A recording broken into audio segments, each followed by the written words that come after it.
ఎవరో ఫోన్ చేస్తున్నారు, ఎవరబ్బా? ఏంటి మా అమ్మ చాలా రోజుల తర్వాత ఫోన్ చేస్తుంది. హలో, ఏమ్మా బాగున్నావా? నాన్న అందరూ బాగున్నారు కదమ్మా? నన్ను కన్న తండ్రి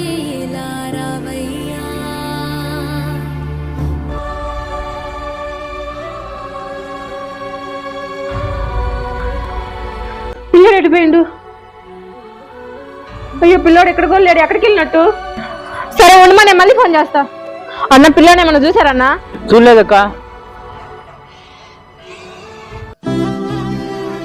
ఎవరబ్బాయి పిల్లోడు నడి రోడ్లో ఉన్నాడే? అన్న, బాబు నా కొడుకు ఇవ్వండి అన్న. నీ కొడుకే అనే ప్రూఫ్ ఏంటక్క? అన్న, కావాలంటే ఫోటో చూడండి అన్న. ఏంటమ్మా నీకు కొంచెమైనా బుద్ధి ఉందా? బాబు జస్ట్ మిస్ అక్క బైక్ కింద పడేకి. బాబుని చూసుకోకుండా ఇంట్లో ఏం చేస్తున్నారక్క? ఇంపార్టెంట్ కాల్ వస్తే మాట్లాడతా ఉన్నానన్న. ఏంటక్క నీకు బాబు కంటే ఫోనే ఇంపార్టెంట్ అయిపోయిందక్క? సారీ అన్న, ఇలా ఎప్పుడు జరగకుండా చూసుకుంటానన్నా. పిల్లల్ని ఇలా బయటకు వదిలేక సంపుల్లో పడడం, బైక్ కింద పడడం జరుగుతుంది. కొంచెం జాగ్రత్తగా ఉండండి అక్క. సరే అన్న. ప్లీజ్ మీ పిల్లల్ని వదిలి ఎక్కడికి వెళ్ళొద్దండి. అండ్ ఈ వీడియో నచ్చినట్లయితే లైక్ చేసి సబ్స్క్రైబ్ చేసుకుని నెక్స్ట్ వీడియోతో కలుద్దాం.